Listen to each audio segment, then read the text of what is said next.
The champagne flute felt too delicate in my hand, like it might shatter if I squeezed even slightly.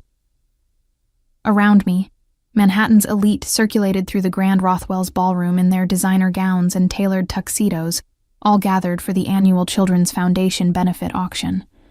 I didn't belong here among the old money and corporate titans, but my press credentials had gotten me through the door, and my curiosity had kept me from leaving the moment I spotted him. Tiago Montero stood across the room near the floor-to-ceiling windows, a silhouette against the city lights that stretched beyond.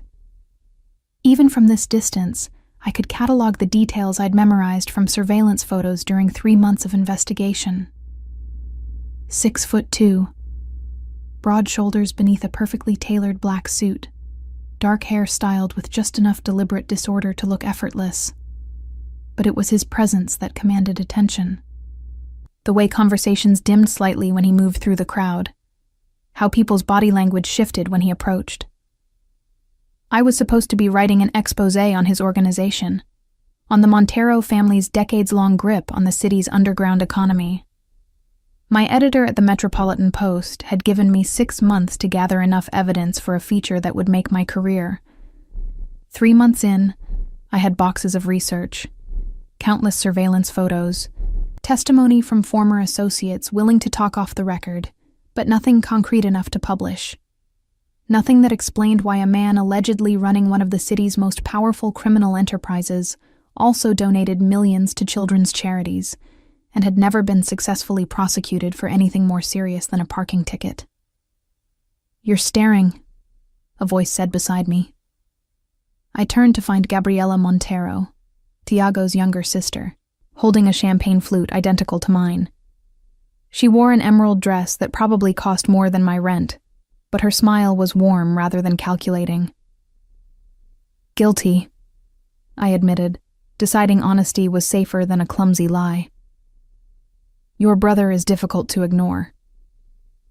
"Most people find him terrifying," Gabriela said, her dark eyes assessing me with intelligence that reminded me she ran the family's legitimate real estate holdings. "You don't seem terrified." "Should I be?" "That depends entirely on your intentions." She sipped her champagne.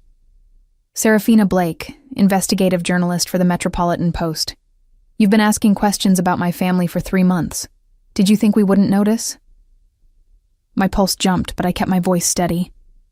"I'm thorough in my research." "You're reckless," she corrected, not unkindly. "Most journalists who dig into our affairs receive polite warnings to pursue other stories. You received 3 such warnings and ignored them all. Either you're incredibly brave or incredibly foolish." "Maybe both," I said. "Your brother's empire fascinates me. A man who allegedly controls half the city's underground economy but has never shed blood to maintain power. Who resolves conflicts through negotiation rather than violence. Who's built something that shouldn't theoretically exist in his world. And you think writing about it will do what exactly? Make you famous? Expose corruption?" Gabriela's expression remained neutral. "Or maybe you're just curious about whether the man matches the myth." Before I could respond, she gestured toward her brother. "Why don't you ask him yourself? He's noticed you watching. Has been for the last 20 minutes, actually. He's curious about what makes a journalist brave enough to ignore 3 warnings." She walked away, leaving me alone with my racing heart, and the weight of Tiago's attention suddenly fixed directly on me. Across the room, his gray eyes met mine, and something electric passed through the space between us. Not fear, though perhaps I should have felt that. Something more dangerous. Recognition, maybe. Challenge. I watched him excuse himself from his conversation and begin moving through the crowd toward me, each step deliberate and unhurried. People shifted to let him pass, conversations pausing briefly in his wake. I had approximately 30 seconds to decide my approach, to determine whether I was about to make the best or worst decision of my career. He stopped 3 feet away, close enough for conversation but maintaining the veneer of propriety. Up close, the surveillance photos hadn't done him justice. His features were sharp, almost severe, softened only by the faint lines around his eyes that suggested he smiled more than his reputation implied. The scent of his cologne reached me, something woody and expensive that probably cost more than my monthly salary. "Miss Blake," he said, his voice carrying a faint accent that spoke of private schools and European educations. "I've heard you've been asking questions about me." "Your sister mentioned that," I said, proud that my voice didn't shake. "She seemed to think I was being reckless. Gabriella worries." His mouth curved slightly. "Are you being reckless?" "That depends on your definition. I prefer to think of it as thorough journalism. Thorough journalism that involves photographing my business meetings from across streets, following my associates, requesting interviews with people who have no reason to speak kindly of my family." He'd been tracking my investigation. The realization should have alarmed me. Instead, it sparked something competitive in my chest. "If you wanted to stop me, you could have. 3 warnings, as your sister mentioned. You could have made the 4th one more convincing." "I could have," he agreed. "But I was curious about what someone as persistent as you might uncover. What conclusions you draw from your research." This was my opening, the moment I'd been preparing for. I straightened my spine and met his gaze directly. "I think you're not what you appear to be. I think the criminal empire everyone whispers about is either vastly exaggerated or operates so differently from traditional organized crime that the usual frameworks don't apply. I think you've built something unique, and I want to understand it. And then write about it, expose it, potentially destroy it." His tone remained conversational, but something sharp flickered in his eyes. "Or tell the truth," I countered. "Whatever that truth actually is. Isn't that what journalism is supposed to do?" We stood there in the middle of the ballroom, the auction proceeding around us, people pretending not to watch our exchange while clearly fascinated by it. Tiago studied me for a long moment, and I forced myself not to look away, to meet his assessment with my own. "You asked what I would do for you," he said finally, his voice dropping lower. "To stop you from publishing whatever story you've constructed in your mind." "I did ask that question," I confirmed, though I hadn't realized I'd spoken it aloud. "What's your answer?" Instead of responding, he reached into his jacket pocket and withdrew a folded piece of paper. "Come with me." It wasn't a request, not really, but it also wasn't a command. An invitation to step off the edge of something safe into territory I didn't fully understand. I should have refused, should have maintained professional distance, should have recognized this for the manipulation it probably was. I followed him. He led me through the ballroom toward a side corridor, away from the crowd and auction. We turned a corner into an alcove that overlooked the city through another set of windows, the space dim and intimate. When he turned to face me, we were close enough that I could see the exact gray of his eyes, like storm clouds breaking. "What I would do," he said, unfolding the paper, "is show you this." He handed it to me. In the low light, I had to angle it toward the window to read. It was a list of names, typed in neat rows. 14 names total. Each one had a single line struck through it, the kind of mark you'd make when completing a task. My breath caught as I recognized several names. Roberto Santini, a former business partner who'd publicly accused Tiago of fraud before disappearing from the city. Marcus Delgado, a rival who'd attempted a hostile takeover of several Montero properties. Elena Voss, a city council member who'd launched an investigation into the family's holdings. "These are people who opposed you," I said slowly. "People who tried to destroy your organization." "Yes." His fingers brushed mine as he pointed to the first name. "Roberto Santini. I helped him relocate to Portland with enough capital to start fresh. He runs a successful import business now. Completely legitimate. We speak occasionally." He moved to the second name, his touch lingering against my hand. "Marcus Delgado. We negotiated a settlement that gave him controlling interest in 2 properties I'd acquired. He's expanded into commercial real estate. Doing quite well." My heart was racing now, not from fear, but from the proximity, the way his voice rumbled low and intimate in this darkened space, the heat of his fingers against mine. Elena Voss, he continued. Her investigation found irregularities in city zoning, not in my holdings. I provided evidence that helped her prosecute actual corruption. She's now considering a run for mayor, and I've committed to supporting her campaign. I stared at the list, my journalist's brain trying to process what he was showing me. You didn't destroy them. You helped them. I resolved the conflicts, he corrected. Destroying people creates enemies. Helping them creates allies, or at least removes threats without violence. This shouldn't work, I heard myself say. In your world, this approach shouldn't work. It's too soft, too forgiving. Perhaps my world isn't what you think it is. He took the paper back, refolding it carefully. You asked what I would do to stop you from publishing. The answer is nothing. I'm giving you the truth instead. What you do with it is your choice. The challenge in his voice was unmistakable. He was daring me to write the real story, confident that the truth was more complex than any exposé I'd planned. Why? The question escaped before I could stop it. Why show me this? Why not just threaten me, or buy my silence, or any of the 100 other things someone in your position could do? His hand came up, and I felt his fingertips brush my cheek with devastating gentleness. Because you're right.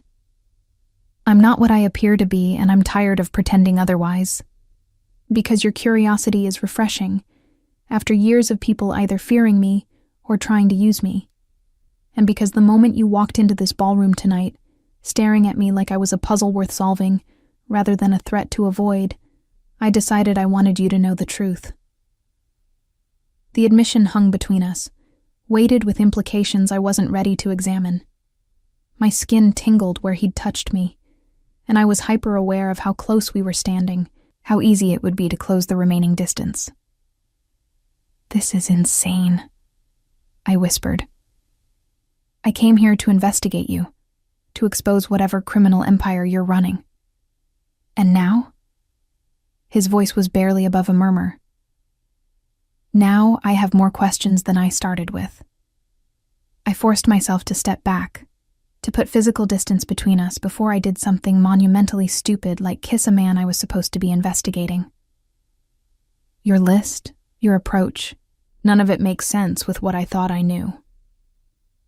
Then maybe you should learn more before you write your story. He pulled a card from his pocket, pressing it into my palm. My private number. Call me when you're ready to hear the whole truth, instead of the version you've constructed from surveillance and speculation. I looked down at the card, expensive cardstock with minimal information. Just his name and a phone number. No title, no company, no pretense. 3 months? I heard myself say. Give me 3 months of access. Real access. Not staged meetings or carefully curated information. I want to see how your organization actually operates. I want to interview your people, review your legitimate holdings, understand the full scope of what you've built. His eyebrow rose. In exchange for what? In exchange for writing the real story instead of the sensationalized exposé my editor is expecting.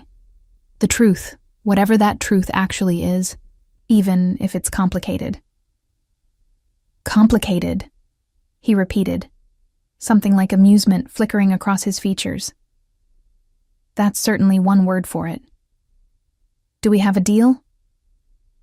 He studied me for another long moment, and I could see him weighing the risks, calculating the angles. Then he extended his hand. 3 months, full access. But understand, Miss Blake, that what you're asking for means seeing parts of my world that most people never witness. Some of those truths might be uncomfortable. I shook his hand, feeling the warmth and strength of his grip. I'm a journalist. Uncomfortable truths are kind of my specialty. We'll see. He didn't release my hand immediately. his thumb brushing across my knuckles in a gesture that felt far too intimate for a business arrangement. "Shall we start Monday? I have a meeting that might interest you."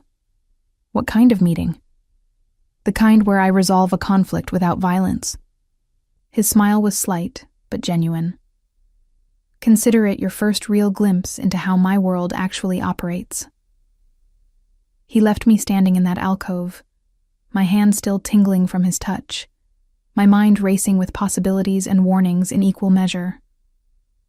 I'd just agreed to spend 3 months embedded in Tiago Montero's organization, to gain access to a world that had destroyed other journalists who'd tried to expose it. I should have been terrified. Instead, I felt alive in a way I hadn't in years, curiosity and something more dangerous combining into determination. I looked down at his card, at the private number that represented both opportunity and risk. Monday couldn't come fast enough. Monday morning found me standing outside a building in the financial district, checking the address Tiago had texted me at 7 a.m. The message had been characteristically brief. Meridian Tower, 42nd floor, 9 a.m., dress professionally. You'll be observing a negotiation. I'd chosen a charcoal gray suit that looked expensive enough to fit in with whatever crowd I'd be joining, paired with heels that added 3 inches to my 5'6" frame. My recorder sat in my purse, along with 2 backup pens and a notebook, old habits from journalism school that I'd never abandoned. The elevator ride to the 42nd floor felt endless. My reflection in the polished doors showed a woman who looked far more confident than she felt. 3 months of access had sounded reasonable Saturday night in that dimly lit alcove. Now, in the harsh morning light, it felt like I'd agreed to walk into a lion's den, armed only with curiosity and a recorder. The elevator doors opened to reveal a reception area that screamed understated wealth. Marble floors, modern art that probably cost more than my car, floor-to-ceiling windows offering views of the city below. A receptionist looked up from her computer, her smile professional, but genuinely warm. "Miss Blake? Mr. Montero is expecting you. Conference room 3, straight down the hall and to your right." I followed her directions, my heels clicking on the marble, my pulse steady despite my nerves. The conference room door was open, revealing Tiago standing by the windows in a navy suit that fit him like it had been made specifically for his frame. Which it probably had been. He turned when I entered, and something in his expression shifted from business-focused to something warmer. "Serafina, punctual, I appreciate that." The use of my first name felt intimate after months of being Miss Blake in all my research. "You said 9. I'm here at 8:57. Early is on time is late." He gestured to a chair at the conference table. "We have a few minutes before the others arrive. Let me explain what you're about to witness." I sat, pulling out my notebook and recorder. "May I?" He glanced at the recorder, then nodded. "Everything you see and hear today is on the record. That's the agreement." I pressed record, the small red light blinking to life. "Explain away. 2 families in this city have been in conflict for 18 months over territory in the garment district. The Castellanos control most of the import warehouses. The Petrovs have been attempting to expand their distribution network into the same area. The traditional resolution would involve violence, intimidation, a gradual escalation until one family either retreats or is destroyed." His tone was matter-of-fact, like he was discussing weather patterns rather than gang warfare. I scribbled notes, my shorthand keeping pace with his words. "Instead," he continued, "I've invited both families here to propose an alternative. The Castellanos get exclusive rights to import operations. The Petrovs get first option on distribution contracts for everything the Castellanos bring in. They become partners rather than competitors. Both profit more than they would fighting over scraps, and nobody gets hurt." "And they'll just agree to this? Just like that?" "No." A slight smile touched his mouth. "There will be posturing, threats, demands for concessions. Marco Castellano will insist his family's claim is superior. Viktor Petrov will argue that his distribution network is too valuable to be reduced to a subordinate role. They'll both look to me to take sides, to favor one over the other. And will you? I'll favor the solution that prevents bloodshed and maximizes profit for everyone involved, including my own interests. These families pay me a percentage for access to certain city resources. If they're both prospering, my percentage increases. If they're at war, everyone loses except the funeral homes and lawyers. The casual mention of his own profit motive should have been damning. Instead, it felt refreshingly honest. He wasn't pretending to be a benevolent mediator.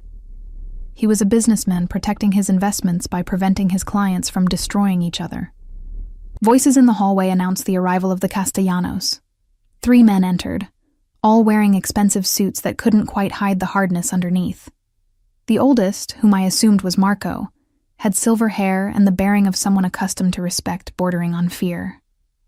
His eyes swept the room, pausing briefly on me before fixing on Tiago. "You didn't mention there would be press," Marco said, his accent thick with old-world Italian. "Miss Blake is here as my guest," Tiago replied smoothly. "She's writing about how modern business resolves conflicts. Consider it free positive publicity for your cooperation." Marco's expression suggested he found nothing positive about my presence, but he took a seat without further protest. His 2 companions flanked him, silent and watchful. The Petrovs arrived 3 minutes later. Victor was younger than Marco, maybe 45, with the kind of lean build that suggested he'd been dangerous in his youth and had simply refined the skill over time. He spotted me immediately, his pale blue eyes narrowing. "The journalist," he said, making it sound like an accusation. "The one who's been asking questions about Montero for months." "The same," I confirmed, meeting his gaze without flinching. "I'm here to observe, not participate. Observe her starting a war between our families, more like." Victor took his seat across from the Castellanos, the battle lines literally drawn across the conference table. "Gentlemen," Tiago said, his voice cutting through the tension with the precision of a blade. "We're here because the current situation is unsustainable. You've both lost resources, money, and people to this conflict. It's time to find a better solution." What followed was 2 hours of the most intense negotiation I'd ever witnessed. Marco insisted his family's historical claim to the garment district gave them absolute authority. Victor countered that history meant nothing without the infrastructure to capitalize on it, which only his distribution network provided. They argued over percentages, territories, respect, and dozens of details I struggled to track in my notes. Through it all, Tiago remained the calm center of the storm. He didn't raise his voice, never showed frustration, simply redirected each argument toward practical solutions. When Marco demanded 70% of profits, Tiago pointed out that would leave Victor with too little incentive to maintain quality distribution. When Victor insisted on equal partnership despite contributing less infrastructure, Tiago reminded him that the Castellanos had invested decades building their import operation. He was a conductor orchestrating a symphony from chaos, and watching him work was mesmerizing. By 11:30, they'd reached an agreement. 60-40 split favoring the Castellanos on import profits, 50-50 on distribution margins. The Petrovs would handle all logistics for Castellano imports, with guaranteed contracts for 2 years. Both families would pay Tiago 15% of their combined operations, an increase from the 12% they'd been paying separately. Everyone left the meeting having gained something, which meant everyone left satisfied enough not to restart the conflict. After the families departed, I sat in the now empty conference room, my hand cramping from 2 hours of continuous note-taking. Tiago returned with 2 cups of coffee, setting one before me without asking if I wanted it. "That was remarkable," I admitted, accepting the coffee gratefully. "You just prevented what could have been a gang war." "I prevented a costly conflict that would have damaged everyone's profits," he corrected, sitting beside me rather than across the table. Close enough that I could smell his cologne again, that woody scent that I'd been trying not to think about since Saturday. Altruism had nothing to do with it. But the result is the same. People who might have died won't. Businesses that might have been destroyed will prosper. However you frame your motivations, the outcome is positive. He studied me over his coffee cup. Most journalists would focus on the profit motive, the percentage I'm taking, the fact that I'm essentially taxing criminal enterprises. Are they criminal enterprises, though? Import and distribution are legitimate businesses. With profit margins that suggest they're not declaring all their inventory to customs, and distribution networks that occasionally handle goods that never appear on any official manifest. His honesty was startling. I don't ask too many questions about specifics, but I'm not naive about the nature of their operations. Yet you help them anyway. I help them avoid killing each other, which benefits everyone, including the legitimate parts of my organization that rely on stable business conditions. He set down his coffee. Does that distinction matter to your story? I considered the question seriously. I think it matters that you're honest about it, that you're not pretending to be something you're not.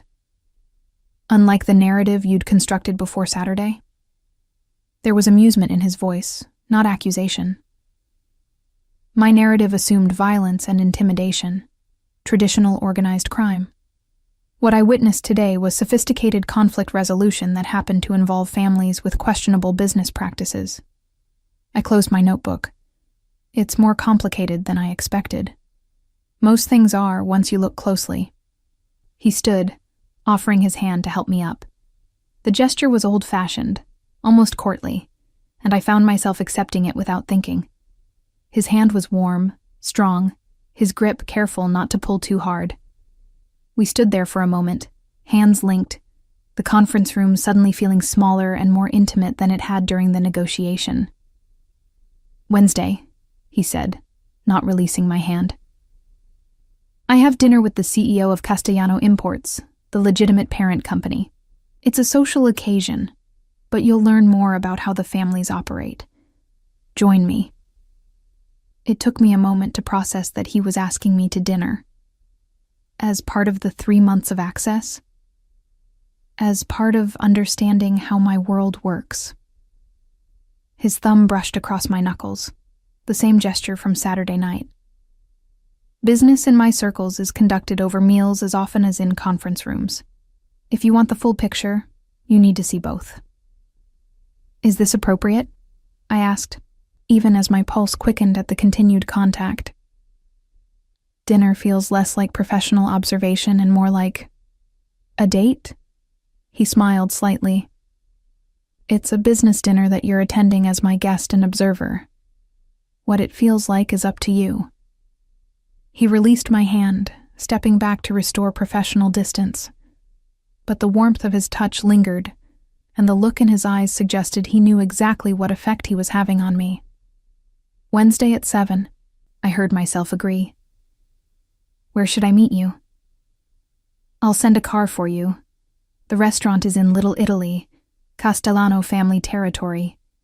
It's better if you arrive with me. After he walked me to the elevator, after I descended 42 floors and emerged into the bright afternoon sunlight, I stood on the sidewalk trying to process what had just happened. I'd witnessed a negotiation that prevented violence. I'd seen Tiago operate with intelligence and strategy rather than intimidation. And I'd agreed to what might or might not be a date with the man I was supposed to be investigating. My phone buzzed with a text from my editor. Any progress on the Montero story? Need something publishable soon. I stared at the message, thinking about the list of crossed-out names, the morning's negotiation, the way Tiago's hand had felt against mine. What I had wasn't what my editor expected. It was better and more complicated, and absolutely nothing I could publish yet. Making progress, I typed back. Need more time to verify sources. It was technically true. I was making progress, just not toward the expose everyone expected. I was discovering a story far more nuanced than criminal empire versus law enforcement. A story about a man who'd found a way to profit from peace rather than violence, who saw resolution as more lucrative than conflict. A story I was dangerously close to becoming part of rather than simply reporting. The car Tiago sent Wednesday evening was understated elegance, a black sedan with leather seats and a driver who opened my door without comment. I'd chosen a deep blue dress that walked the line between professional and evening wear, paired with heels and minimal jewelry. Armor for whatever this dinner actually was. We drove through the city as twilight fell, the buildings lighting up against the darkening sky. My stomach fluttered with nerves I refused to examine too closely. This was research, observation, professional investigation. The fact that my pulse jumped when I thought about seeing Tiago again was irrelevant.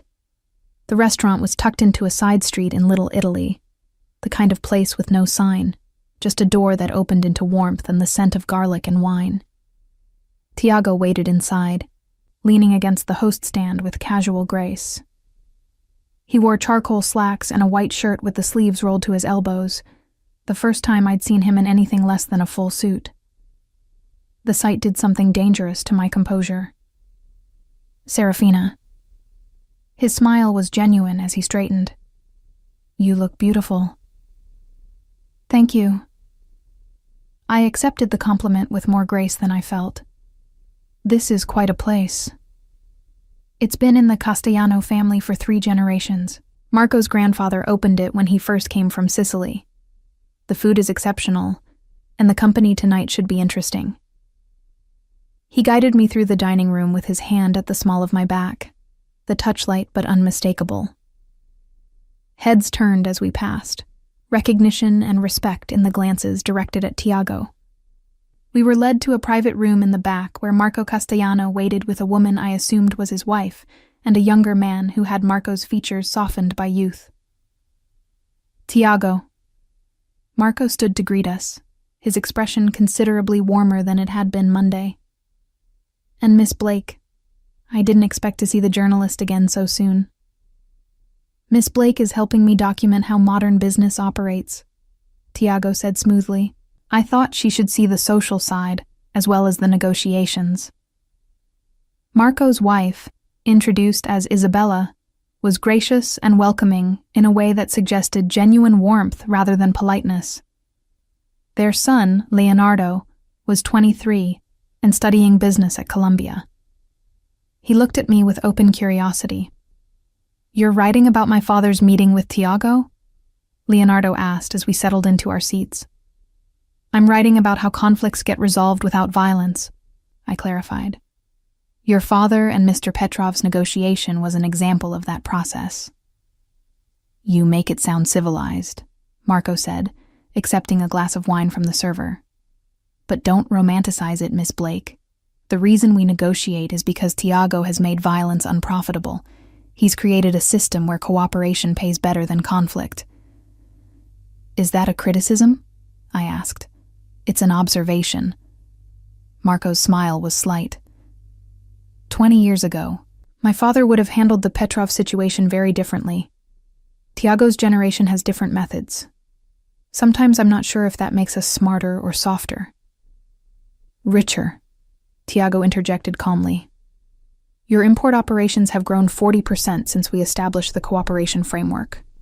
The Petrov's distribution network has expanded into 3 new territories. Everyone's profits are up and nobody's been hurt. I'd call that smart, not soft.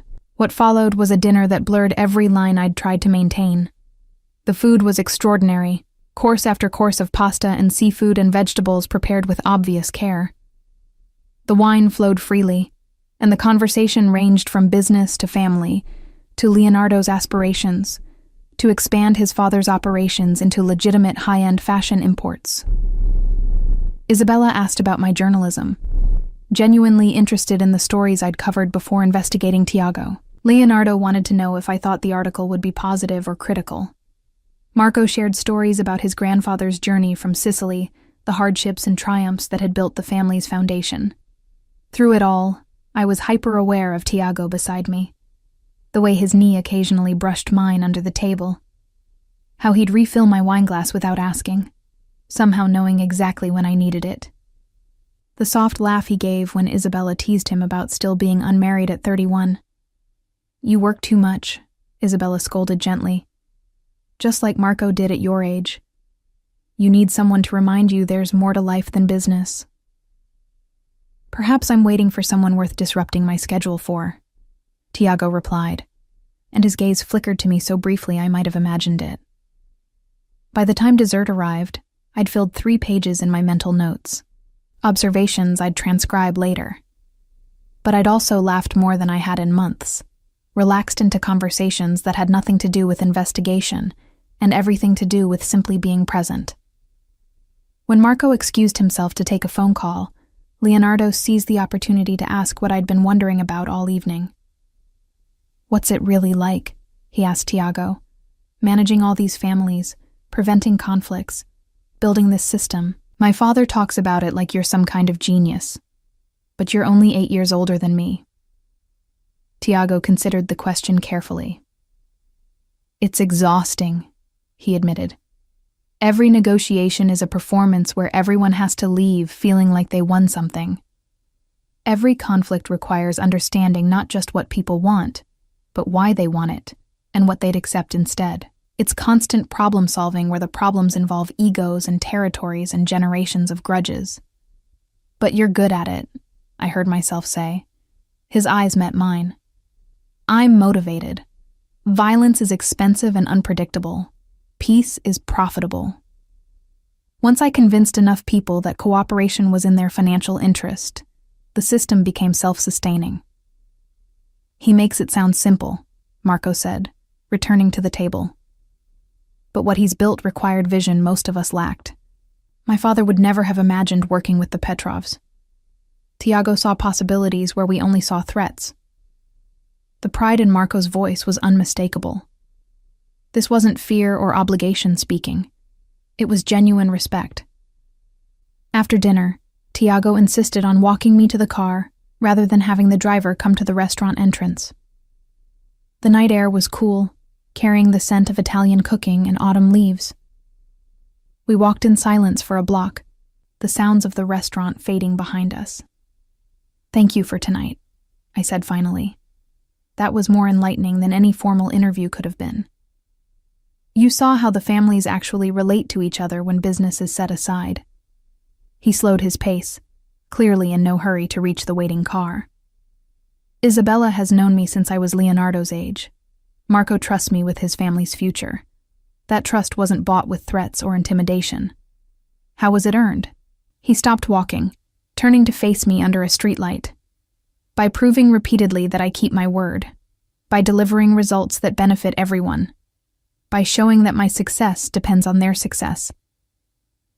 We stood there on the sidewalk, and I was struck by how normal this felt. How easy it would be to forget this was research, investigation, professional observation. How much I wanted to close the distance between us and see if his lips tasted like the wine we'd been drinking. Serafina. My name was soft on his lips. "I should tell you something."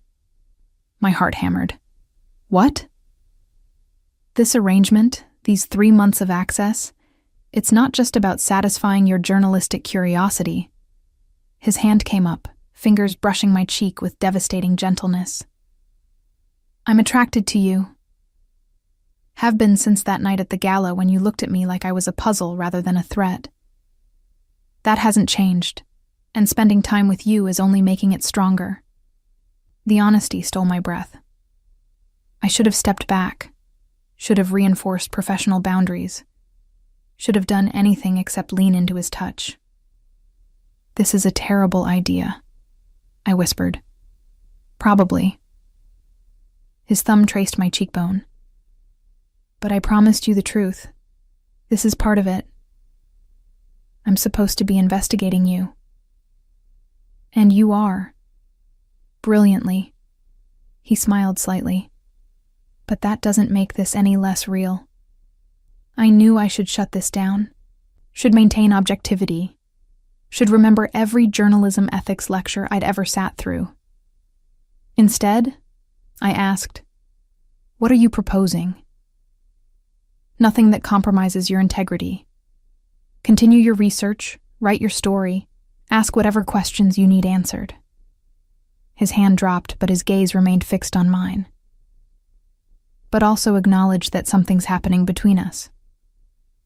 Don't pretend you don't feel it too. I don't know what I feel, I admitted. You're complicated. Tiago. Everything about you contradicts itself. You profit from businesses you know are partially criminal, but you prevent violence. You've built an empire, but you use it to create stability. You should be exactly the villain I expected to find, but instead you're... What? He prompted when I trailed off. Someone I'm having trouble seeing clearly anymore, I finished. Which terrifies me. Good. His smile widened. I'd hate to be the only one off balance here. The car waited at the curb. I should have gotten in, should have ended this conversation before it became something I couldn't walk back from. Instead, I stood there searching his face for answers to questions I wasn't brave enough to ask aloud. The 3 months continues as agreed, I said finally. You give me access, I observe and research, and form my own conclusions. But this, whatever this is between us, we acknowledge it without letting it interfere with the truth. And if the truth is that we're both falling into something neither of us planned for, the question hung between us, dangerous and thrilling. Then I'll deal with that when I have to. He opened the car door for me, ever the gentleman despite everything. But before I could slide into the back seat, he caught my hand. Serafina. He waited until I looked at him. For what it's worth, I've never let anyone this close to my organization.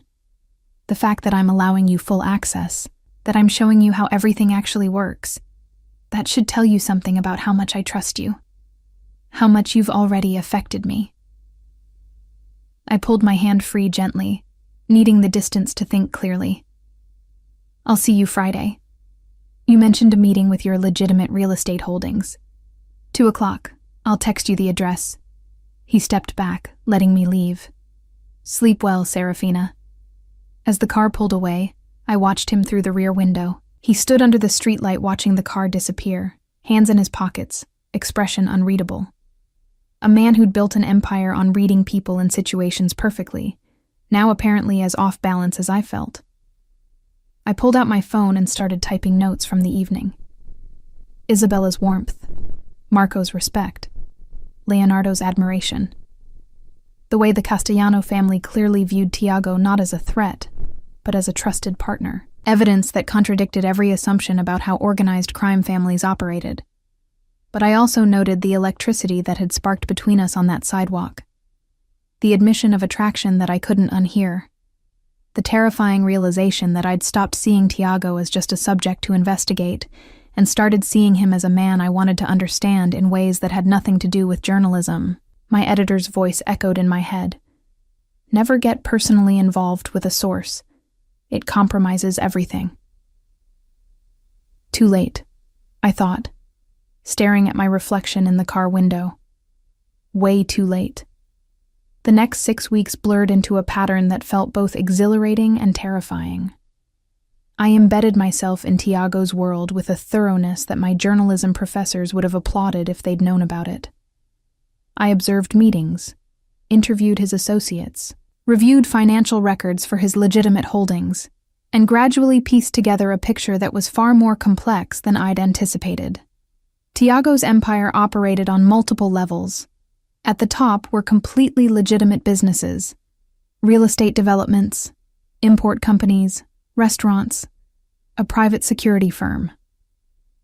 Beneath that were businesses that existed in gray areas, operating legally, but serving clients whose own operations weren't entirely clean. And at the foundation were the families like the Castellanos and Petrovs, who paid Tiago percentages for access to resources, connections, and most importantly, his conflict resolution services. He'd created a system where violence was financially disadvantageous. Families who cooperated prospered. Those who chose conflict found themselves isolated, their access to Tiago's network cut off, their operations suddenly encountering difficulties that cooperation would have prevented. It was brilliant and ruthless in its efficiency, control through economic incentive rather than intimidation. But it was also more ethical than traditional organized crime. People weren't dying. Businesses were prospering. The neighborhoods where Tiago's influence extended had seen drops in violence and increases in economic development. I was writing a story that would challenge every assumption about how organized crime operated in modern cities, and I was falling for the man at the center of it. It happened gradually, then all at once. The way Tiago explained his philosophy during late-night conversations in his office, his voice passionate about creating systems that worked. How he remembered details about my life, asking about articles I was working on, the coffee order I preferred, my grandmother's health. The night he'd rescheduled an important meeting because I'd mentioned wanting to observe a specific negotiation. And the touches. Always respectful, never crossing clear lines, but increasingly frequent. His hand at my back, guiding me through crowds, fingers brushing mine when passing documents. The way he'd lean close to point out something in a contract, his proximity making my skin tingle with awareness. We hadn't kissed since that moment on the sidewalk 6 weeks ago when he'd admitted his attraction. But the tension between us had built with each passing day, electric and undeniable.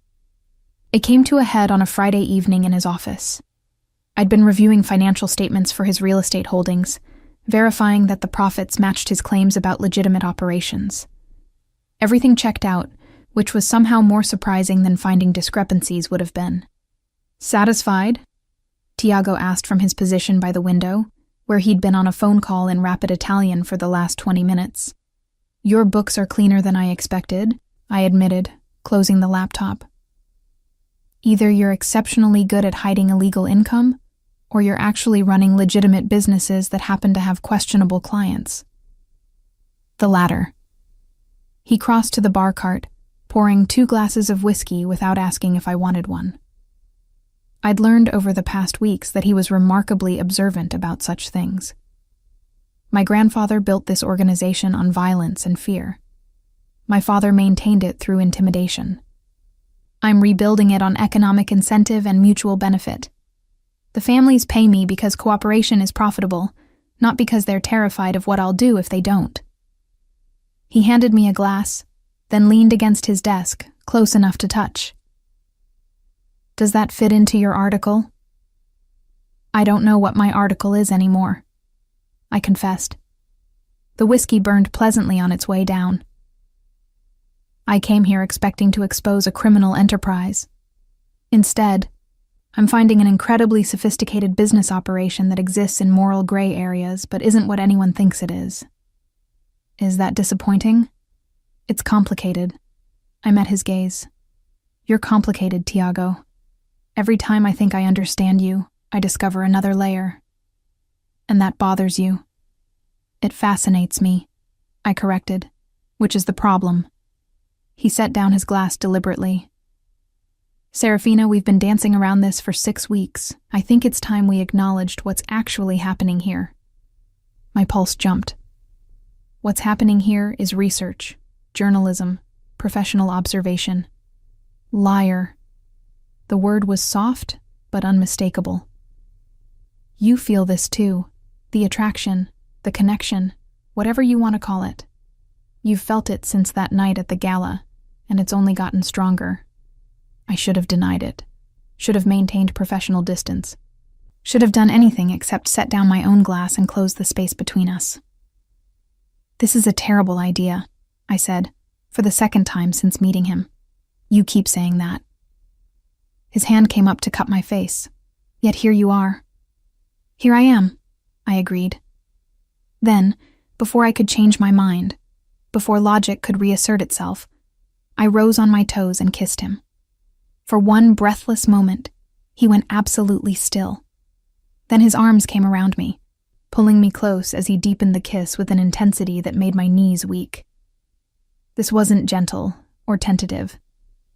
This was weeks of restrained want finally unleashed, his mouth claiming mine with fierce possession.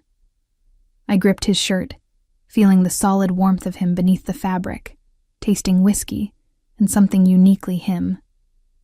His hand slid into my hair, tilting my head to change the angle, and I made a sound that should have embarrassed me but only seemed to encourage him. When we finally broke apart, both breathing hard. His forehead rested against mine. We probably shouldn't have done that. Definitely shouldn't have, I agreed, even as my hands remained fisted in his shirt. Your professional objectivity is compromised. Completely destroyed. You'll need to disclose this in your article. Assuming I can still write it. I pulled back enough to see his face. Tiago, I don't know how to do this. I don't know how to be objective about you anymore. Then don't be objective. His thumb traced my kiss-swollen lips. Be honest. Write about what you've actually discovered, not what you expected to find. Include the complications, the moral gray areas, the fact that I'm not a simple villain or hero. And include that I'm involved with you? If you want to maintain journalistic integrity, yes. He released me, stepping back to restore distance even though it clearly cost him. I won't compromise your ethics, Serafina. If you need to step away, to end this arrangement and write whatever story you need to write, I'll respect that. I stared at him. This man who'd given me unprecedented access to his organization, who'd been honest about his operations even when it might damage him, who was now offering to let me walk away despite the attraction burning between us. What if I don't want to walk away? The question escaped before I could stop it. Then we figure out how to navigate this together. He moved to the window, putting physical distance between us like he needed it to think clearly. But you should know what you're getting into. My world isn't safe or simple. There are people who'd use you to get to me. Enemies who'd see our relationship as a vulnerability to exploit. Like your mother tried with Victoria and Salvatore. He'd told me about that situation during one of our late-night conversations. The attempted blackmail, how it had been resolved, the family wounds that might never fully heal. Exactly like that, he confirmed. Dating me means becoming a target. It means security details and careful public appearances and constant awareness of threats. That's quite a sales pitch. I tried for humor to cut the tension. His expression remained serious. I need you to understand what you'd be choosing. I won't have you hurt because of me. I crossed to stand beside him at the window, looking out at the city lights below. Tiago, I've spent 6 weeks investigating you. I've seen how you operate, talked to dozens of people in your organization, reviewed every aspect of your business. I know exactly who you are, what you've built, and the risks involved. I turned to face him. I'm choosing this anyway, with full awareness of the complications. You're sure? Instead of answering with words, I kissed him again. Softer this time, a promise rather than an explosion of restrained desire. His arms came around me, holding me close, and for a moment, we simply stood there in his office overlooking the city he'd built his empire in, acknowledging what we'd both been feeling but hadn't admitted. When my phone buzzed with a text from my editor, reality reasserted itself. I pulled away reluctantly, checking the message. Need update on Montero's story. Publisher asking questions. I stared at the text, the weight of professional obligation crashing back down. I'd been given 6 months to deliver an exposé. 3 months remained, and instead of gathering evidence of criminal activity, I'd fallen for my subject and discovered a story far more nuanced than anyone expected. What does it say? Tiago asked. I showed him the message. He read it without expression, then handed back my phone. What will you tell them? The truth. I took a breath, making the decision even as I spoke. That I need more time because the story is more complicated than anticipated. That what I'm finding doesn't fit into a simple exposé format. Will they accept that? They'll have to. I looked up at him. Because I'm not publishing anything until I'm certain it's accurate and complete, even if that means pushing deadlines and dealing with an angry editor. His smile was slow and genuine. That's why I trust you. Your integrity won't bend even when it would be convenient, says the man who's completely destroyed my objectivity. I prefer to think I've given you a different perspective. He pulled me close again, unable to resist the contact. Besides, objective journalism is overrated. Honest journalism is better. We spent the rest of that evening in his office, talking about how to navigate this new dynamic. We established boundaries. I'd continue my research with full access as promised, but I'd also disclose our relationship in any article I published. He'd be honest about his operations, but would also protect me from the more dangerous aspects of his world. It was an imperfect solution to an impossible situation. But, as I left his office that night, his kiss still warming my lips, I felt something I hadn't in years. Certainty that I was exactly where I was supposed to be, despite how complicated it had become. My phone buzzed again. This time it was Tiago. Thank you for choosing this, for choosing me. Sleep well, Serafina. I smiled at the message, then typed back. Thank you for being worth the complication. See you Monday. As I rode the subway home, I pulled out my notebook and started writing. Not the expose I'd been planning, but something more honest. A story about a man who'd reimagined what power could mean, who'd built an empire on cooperation rather than violence, whose complexity defied simple categorization. A story I was now part of, rather than simply reporting. The realization should have terrified me. Instead, it felt like finally seeing clearly after months of looking through fog. 3 weeks after that kiss in his office, I made a catastrophic mistake. My editor had been pushing harder for something publishable, anything that would justify the months I'd spent on the Montero story. The publisher was questioning the investment, suggesting maybe I was too close to the subject, hinting that perhaps another journalist should take over. Panic made me reckless. I wrote a preliminary article focusing on Tiago's conflict resolution methods, how he'd reimagined organized crime through economic incentives. It was factually accurate, carefully sourced, and I'd thought, balanced. I framed him as a complex figure operating in moral gray areas, rather than a straightforward criminal. I sent it to my editor without showing it to Tiago first, without giving him a chance to review what I'd written, without considering how the families he worked with might react to seeing their operations discussed in the Metropolitan Post, even in carefully neutral language. The article published on a Wednesday morning. By Wednesday afternoon, my phone was exploding with calls from Tiago, from his sister Gabriella, from numbers I didn't recognize. I'd turned it off after the first dozen, guilt and dread churning in my stomach. I'd broken his trust. More than that, I'd potentially endangered the careful system he'd built. Thursday morning, I finally forced myself to go to his office. The receptionist's warm greeting was gone, replaced by cold professionalism. Mr. Montero is in a meeting. He's not available. Tell him I'm here. Tell him I need to explain. He said you weren't to be admitted. Her voice was carefully neutral. I'm sorry, Miss Blake. I waited in the lobby for 3 hours. When Tiago finally emerged with Marco Castellano and 2 other men I recognized from various meetings, his expression was carved from ice.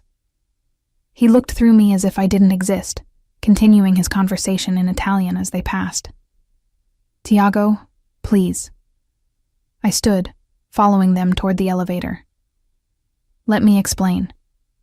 He turned then, and the look in his eyes was colder than anything I'd ever seen from him. Explain what? That you published details about my operations without clearing it first. That you've potentially compromised relationships it took me years to build. That you violated every agreement we made about transparency. Marco's hand on his arm was restraining. Not here, Tiago. She's right, though. I owe her a conversation. His voice was flat. My office. 5 minutes, Serafina. That's all you get. Those 5 minutes were the worst of my life. I tried to explain about the pressure from my editor, about my panic that the story would be taken away from me, about how I'd thought the article was careful and balanced. You thought wrong. He stood behind his desk like it was a barrier between us. 3 families have already called questioning whether they can trust me to keep their operations private. The Petrovs are reconsidering the agreement we just finalized because they're concerned about media exposure. Marco is dealing with questions from his father about why their business practices are now public knowledge. I didn't reveal anything illegal. I was careful about sources, about specifics. You revealed that they work with me, that my organization exists as more than legitimate businesses. You connected dots that some people didn't want connected. His jaw was tight. And you did it without warning me, without giving me a chance to prepare or manage the fallout. I'm sorry. The words felt desperately inadequate. Tiago, I'm so sorry. I panicked. I should have shown it to you first, should have given you time to review and respond. Yes, you should have.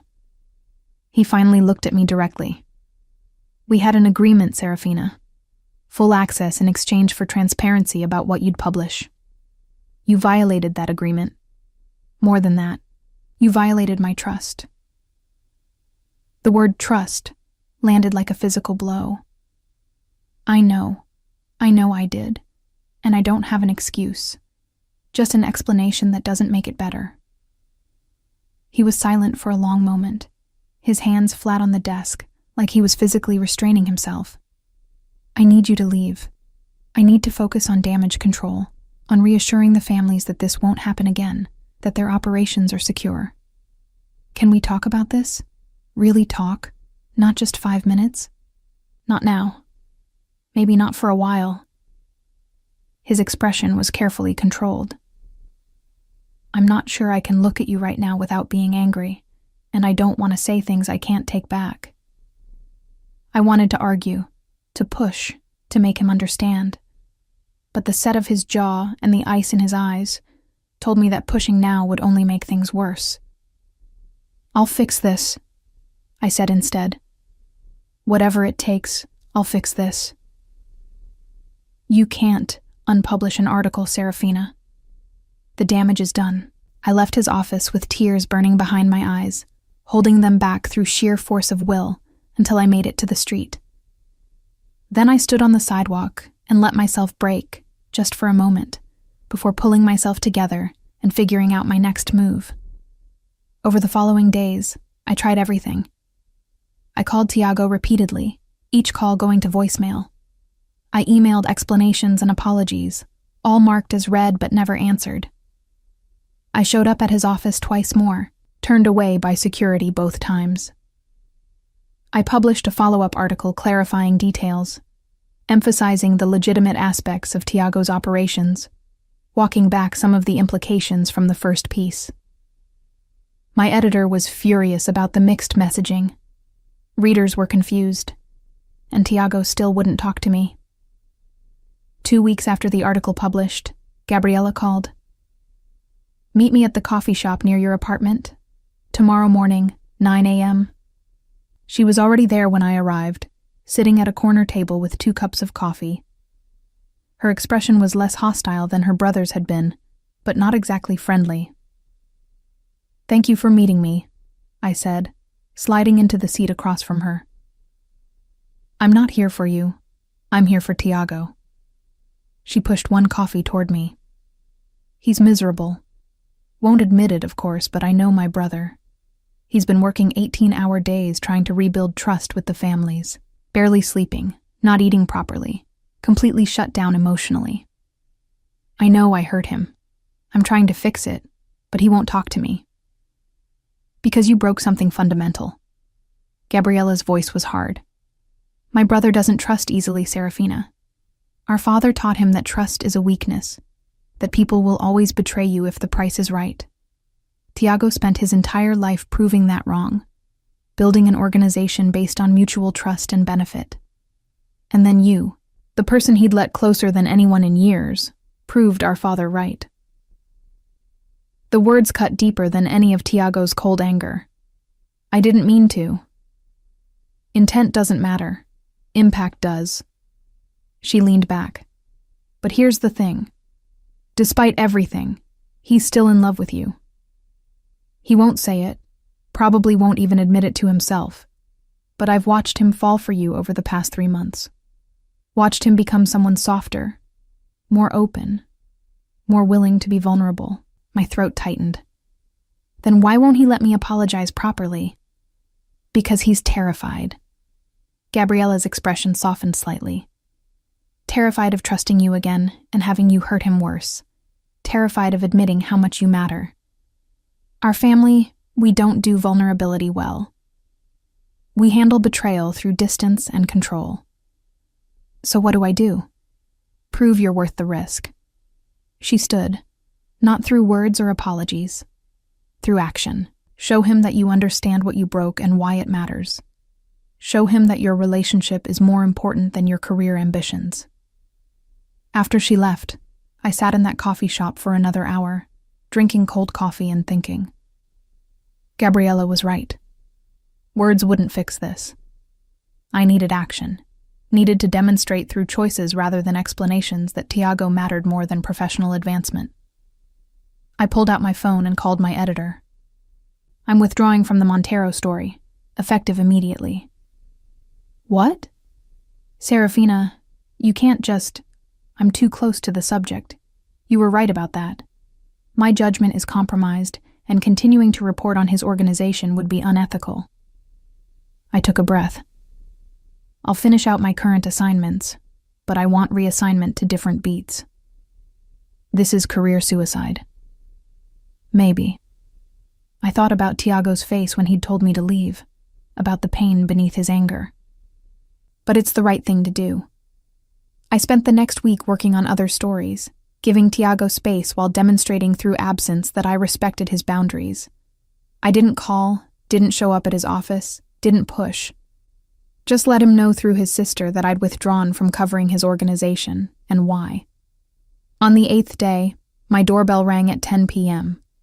I opened it to find Tiago standing in my hallway, looking exhausted and uncertain in a way I'd never seen from him. You withdrew from the story, he said without preamble. I did. Gabriella said you told your editor you were too close to the subject, that continuing to report on me would be unethical. That's correct. He leaned against the doorframe. You're sacrificing your career. I'm prioritizing what matters. I met his gaze. The story, my career ambitions, none of it is worth losing you. I'm sorry it took me this long to realize that. I'm sorry I had to hurt you before I understood what I was risking. For a long moment, he simply looked at me. Then, can I come in? I stepped aside, letting him enter my small apartment. He looked around, taking in the space I'd never invited him to before, the mix of books and plants and comfortable chaos that was so different from his precisely ordered penthouse. I'm still angry, he said finally. What you did. Publishing without warning me. It activated every fear I have about trusting people. I know. But I also miss you. The admission seemed to cost him. These 2 weeks without you have been miserable. I've tried to convince myself I was better off, that the betrayal proved you weren't worth the risk. But Gabriella's right. I'm in love with you, and pushing you away isn't actually protecting me. It's just making me lonely. My breath caught. You love me? Unfortunately, yes. A ghost of his usual humor flickered across his features. Very inconvenient timing, given recent events. I crossed to him, stopping close enough to touch. I love you too. Which is why I withdrew from the story. Why I'm willing to rebuild trust however long it takes. Why I'll spend the rest of my career writing about literally anything else if that's what you need. His hand came up, cupping my face. I don't need you to abandon journalism. I need you to include me in decisions that affect me. I need transparency, Serafina. Not perfection, just honesty. I can do that. I leaned into his touch. I will do that. I swear. He kissed me then, softer than I expected given the circumstances.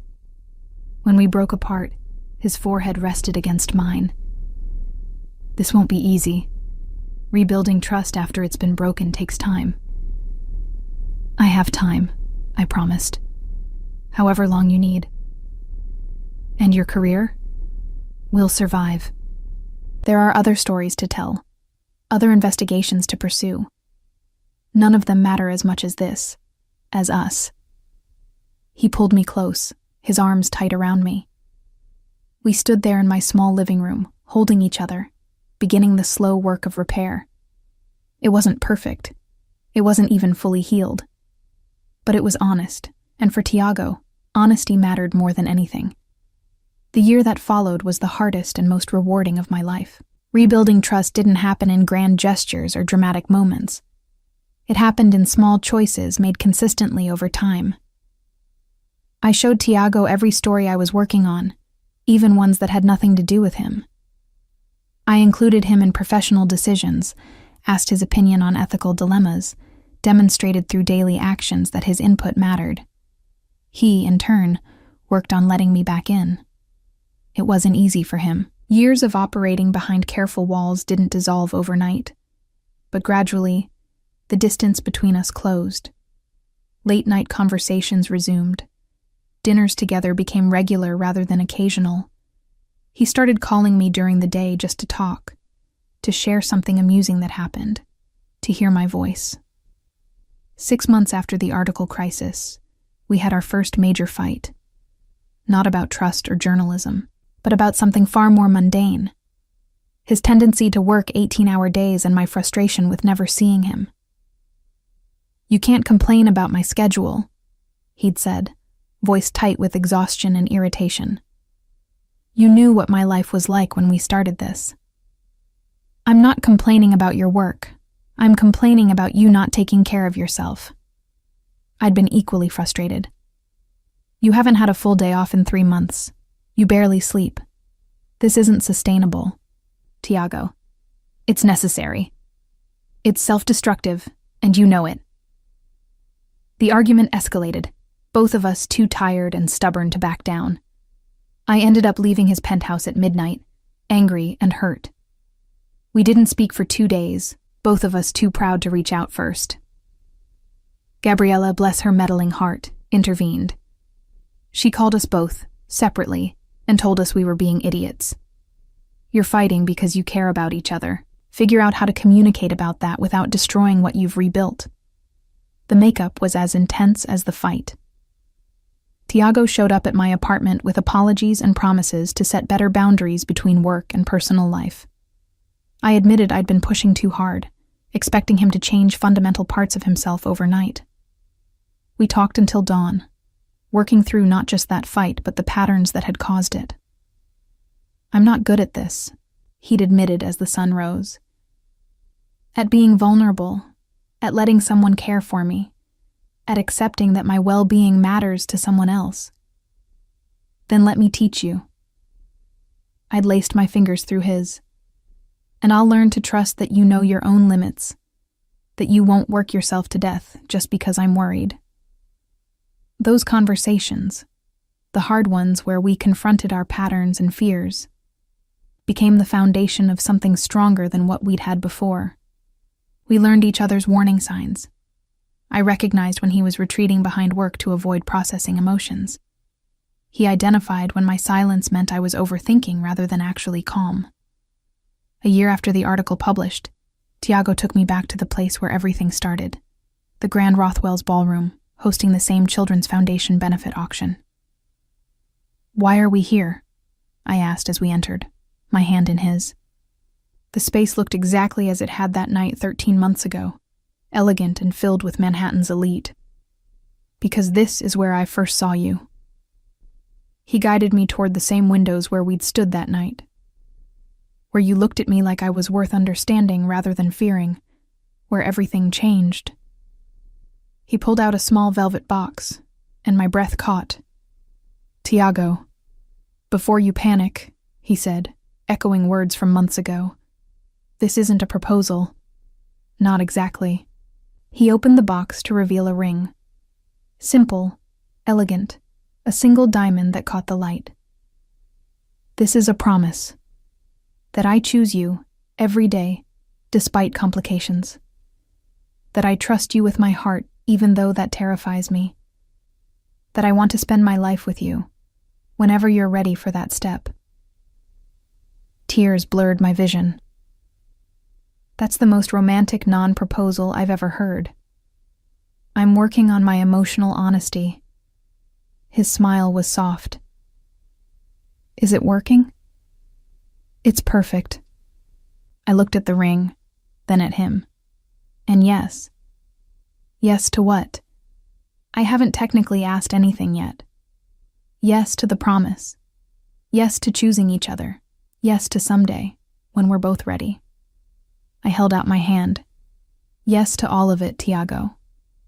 He slid the ring onto my finger, then pulled me close and kissed me, while around us the gala continued, people pretending not to notice even as they absolutely noticed. When we broke apart, I could see Gabriella across the room giving us a thumbs up. I love you, he said against my hair. Even when you're impossible. Even when we fight. Even when you make me confront parts of myself I'd rather ignore. I love you too. I leaned back to look at him. Even when you work too much. Even when you're emotionally constipated.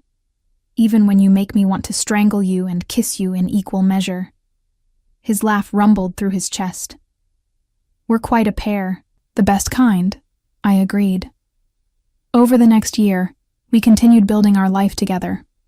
I transferred to investigative work focused on city corruption rather than organized crime, finding purpose in exposing the legitimate abuses of power rather than the gray areas Tiago operated in. My career recovered from my withdrawal from his story, and I built a reputation for ethical reporting that held people accountable without destroying lives unnecessarily. Tiago continued transforming his organization. The families he worked with prospered under his conflict resolution framework. Violence in the territories he influenced remained low. His legitimate businesses expanded. And slowly, carefully, he created something that could potentially outlast him. A system based on cooperation that didn't require his constant management. I want our children to inherit something they can be proud of, he told me one evening as we sat in his penthouse. Our penthouse now, since I'd officially moved in 6 months earlier. Not a criminal empire they have to apologize for, but businesses and systems that actually help people. Our children? I raised an eyebrow. That's quite an assumption. Is it? He pulled me closer. We've been together for over 2 years now. We live together. We've survived betrayal and rebuilding and approximately 47 major arguments. I think discussing hypothetical future children is reasonable. When you put it that way. I smiled. How many hypothetical children are we discussing? 2. Maybe 3 if you're feeling ambitious. His hand splayed across my stomach. I want them to have what I didn't. Stability. Parents who choose each other consistently. A legacy they can actually inherit without moral compromise. 2 years and 3 months after that night at the gala, Tiago proposed properly. Not at another auction or in his office or anywhere public. In our living room, on a random Tuesday, while I was grading fact-checking assignments for the journalism class I'd started teaching part-time. Marry me, he said. Not a question, but a statement of intent. I looked up from my papers. Is this because I corrected your grammar earlier? Because I stand by that assessment. You absolutely misused a semicolon. This is because I love you, and I'm tired of calling you my girlfriend, when what I mean is my partner, my equal, my choice every single day. He knelt beside my chair. Marry me, Serafina. Let me spend the rest of my life choosing you. You already asked me to marry you. At the gala, remember? I said yes. That was a promise. This is a proposal. He was smiling now. There's a difference. Explain it. A promise is hypothetical. A proposal requires actually planning a wedding and making it real. I set aside my papers, giving him my full attention. And you want to make it real? More than I've wanted anything except you in the first place. Then yes. I framed his face with my hands. Yes, I'll marry you, Yes, I'll keep choosing you. Yes to all of it. We married 6 months later in a small ceremony attended by close friends and family. Gabriella stood as my maid of honor, having become not just Tiago's sister, but my genuine friend. Marco Castellano attended with his family, proud as if he were watching his own son wed. My former editor came, still slightly bewildered by how my career had evolved, but supportive nonetheless. Tiago's vows were characteristically honest. I promised to work on my emotional communication, to not retreat behind work when things get difficult, to trust you with my vulnerabilities even when that terrifies me, to choose us over everything else, every single day. Mine were equally direct. I promise to include you in decisions that affect you, to respect the boundaries we've built, to call you out when you're being impossible while also supporting your vision, to keep choosing this complicated, beautiful life we're building together. You may kiss your bride, the officiant said, and Tiago did, thoroughly and with complete disregard for our audience. At the reception, I found myself talking to Leonardo Castellano, now running legitimate import operations for his family and thriving. You changed everything, he said, gesturing around at the gathered families, all peacefully celebrating together. Before you, Tiago was brilliant, but isolated. Afterwards, he opened up, let people in, built something even stronger, because he wasn't operating alone anymore. I think we changed each other, I corrected, watching my husband across the room negotiating with Gabriella about something, both of them laughing. I learned that truth is complicated. He learned that trust is possible. However you frame it, we're all better for it. Leonardo raised his glass. To complicated truths and impossible trust. I'll drink to that. Later, as we danced under the stars, Tiago pulled me close. Thank you. For what? For not giving up, for choosing to rebuild rather than walk away, for seeing me clearly and deciding I was worth the complications. Thank you, I countered, for trusting me again after I broke that trust, for letting me prove that I could be better, for building this life with me. He kissed me softly. We did good, didn't we?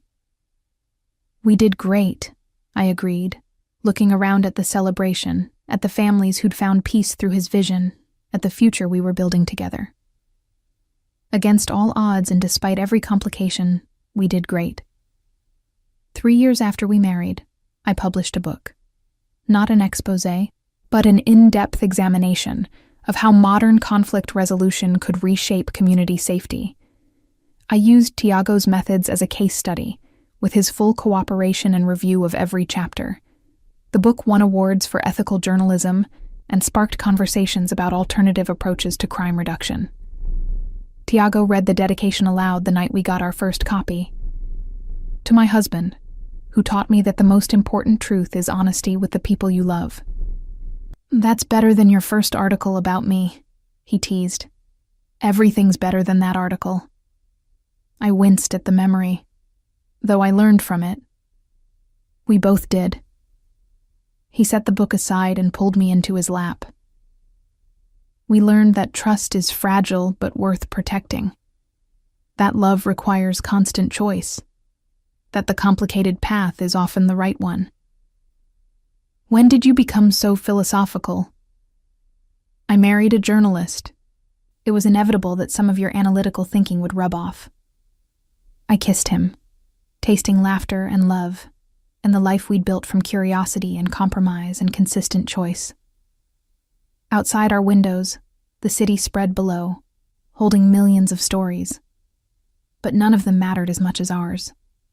From a list of crossed-out names, to a love neither of us had planned for. From investigation to involvement. From broken trust to rebuilt stronger. From two people circling each other warily to partners choosing each other daily. It was complicated and beautiful, and exactly what we both needed, even before we knew to look for it. Sometimes the most powerful love stories begin with curiosity rather than certainty. Serafina and Tiago's journey from investigation to devotion reminds us that real connection requires both vulnerability and trust, and that the most worthwhile relationships are built through choosing each other, even after mistakes. Their story proves it's never too late to rebuild what matters most. If this story touched your heart, click like to show your support. What would you have done in Serafina's position? Pursued the story or protected the relationship? Share your thoughts in the comments below.